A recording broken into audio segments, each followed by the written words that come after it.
নমস্কার দর্শকবৃন্দ, RS TV লাইভে জ্যোতিষ সমাধানে আমি ডক্টর আরশাসী রাজশাস্ত্রী সকলকে স্বাগত জানাই। দর্শকবৃন্দ, আজকে বিজয়া দশমী অর্থাৎ মায়ের বোধনের সময় আমরা খুব আনন্দ করেছিলাম। আজকে হচ্ছে ভাসানের দিন অর্থাৎ বিজয়া দশমী, একটি আনন্দের মৌসুম, আনন্দের উৎসব আমরা পালন করলাম, কাটালাম। আবার একটি বছরের অপেক্ষা, মন একটু খারাপ হলেও, বিষাদ হলেও কিছু করার নেই, এটা মেনে নিতেই হবে।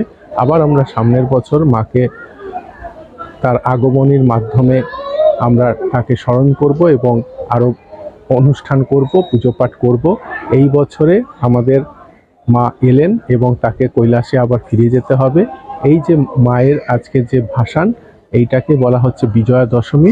তো এই বিজয়া দশমীর প্রাক্কালে আমার পক্ষ থেকে, আমি ডক্টর আরশাসী রাজশাস্ত্রী, আমার পক্ষ থেকে, আমার চ্যানেলের পক্ষ থেকে সকল দর্শকবৃন্দকে আজকে এই পুণ্য তিথিতে অর্থাৎ বিজয়া দশমীর প্রীতি শুভেচ্ছা, আন্তরিক অভিনন্দন। সকলে ভালো থাকুন এবং সকলে খুব আনন্দ করুন, মিষ্টি মুখ করুন। সকলকে আবার প্রণাম এবং নমস্কার, ধন্যবাদ। নমস্কার, শুভ বিজয়ার অনেক অনেক অনেক প্রীতি শুভেচ্ছা ও আন্তরিক অভিনন্দন আরএস টিভি লাইভের সমস্ত দর্শক বন্ধুদের। বড়দের জন্য রইল আমাদের শ্রদ্ধা ও প্রণাম এবং সমবয়সী ছোটদের জন্য অনেক অনেক অনেক ভালোবাসা ও অভিনন্দন। বিজয়া দশমী তিথি, আজ মা ফিরে যাবেন কৈলাসে।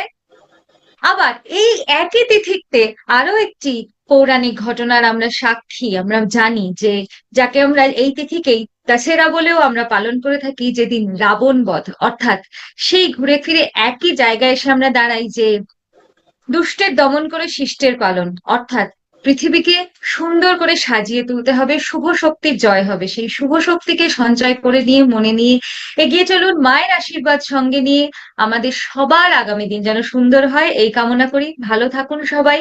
শুভ বিজয়ার প্রীতি শুভেচ্ছা ও আন্তরিক অভিনন্দন সকলকে। আপনারা দেখছেন আরএস টিভি লাইভে জ্যোতিষ সমাধান অনুষ্ঠান।